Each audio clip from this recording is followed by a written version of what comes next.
Hello, in today's video, I'm going to be showing you how to connect your scanner to Raven Desktop.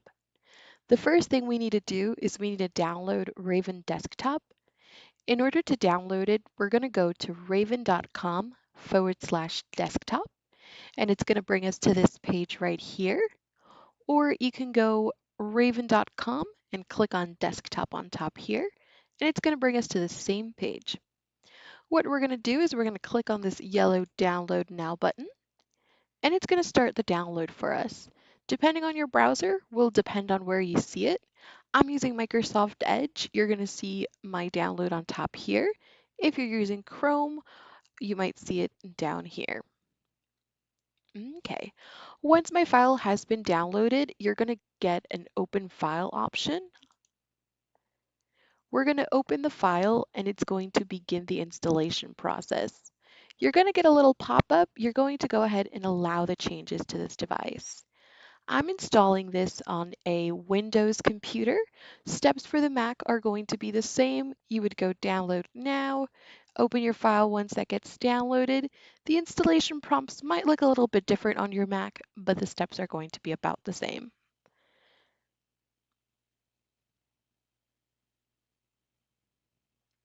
Dynamsoft Service is a program that installs along with Raven Desktop, so don't worry if you see that little pop-up.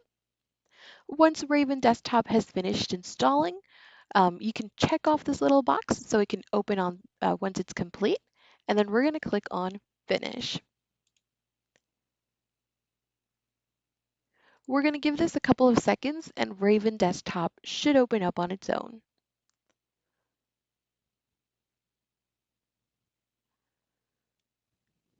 Okay, this is going to be the first screen that Raven Desktop is going to be bringing you to.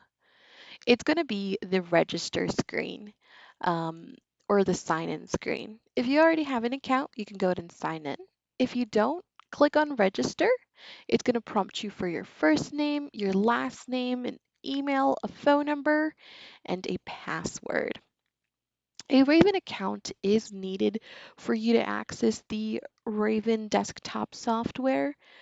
If you don't want to create an account, our scanners are Twain compatible, so you can definitely use this with a third-party software that is compatible with Twain drivers. All you would need to do is install the drivers. Okay, I already have an account, so I'm just going to go ahead and sign on in.